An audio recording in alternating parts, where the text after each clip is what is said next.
What's up guys, JT Blackhawk here. I promised you another video. This is a special one. The Schrade SCHF57 fixed blade compact knife.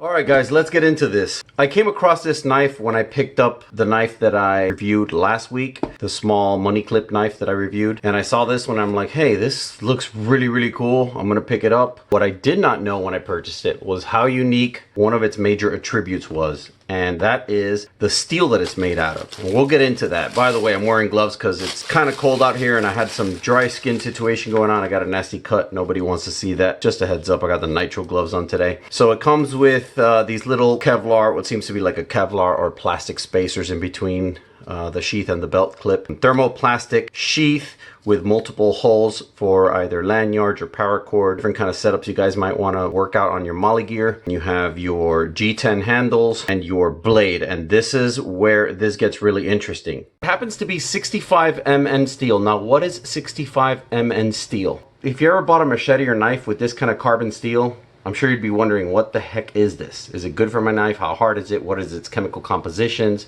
Other questions followed to that, of course. I decided to do a little bit of research and see exactly what this steel is. Turns out to be, it's not a bad steel at all. In fact, it seems to be a steel that actually competes with one of the best steels from our beloved fixed blades, which happens to be 1095, believe it or not. It's mainly used for spring steel, industrial uses, a couple of machete knives, small section flat springs, round springs, clockwork, you know, like industrial stuff. And the only thing that 65 MN has that the other steels are a little bit superior at, that this one, you know, obviously is on the lower end, is its corrosion resistance. Now, you're going to want this steel for tough tasks because it can stand with even the likes of 1095 and 1085 and 1075 when it comes to toughness.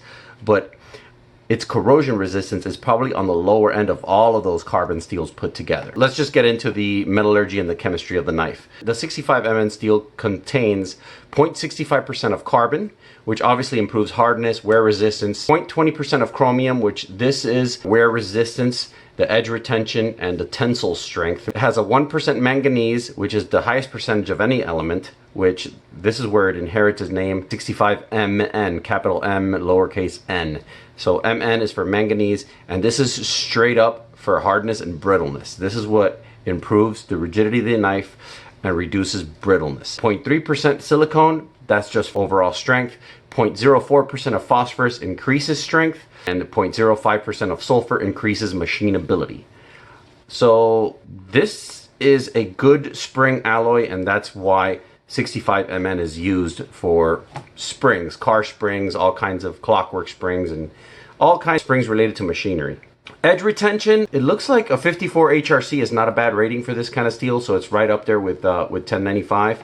So it is pretty hard. As far as using it for knives, I haven't seen a lot of cases where this has been used for knives. One of the few has been the Kershaw Camp 14. That knife is made of 1076, which we'll review in a future video. 1076 basically has the leading ingredient in it is 65 MN. That's basically it for your metallurgy of 65 MN. 2T6 Torx secures the G10 handles to the full tang blade. Not much to see here, nothing crazy. The model number of the knife etched into this part, and then the Schrade actually engraved. For size, we have basically a 3.72 inch handle area and a 2.63 inch blade area. Very tiny fixed blade knife. It's a great little knife if you're not into the whole mechanized nature of folding knives and you prefer something a little bit more rugged. I think I picked it up for a little bit under $20, but right now even Schrade is advertising it at a clearance or sale price of $15 from the $29.99 MSRP. And it's got 5 full stars for reviews in pretty much every retailer I have seen it. Anyway, I hope you guys enjoyed the video. If it was informative, or if you have friends and family that might find it to their liking, please let them know. If the subscribe button down below is still red, please click it. It helps the channel. And click the like button if you don't mind.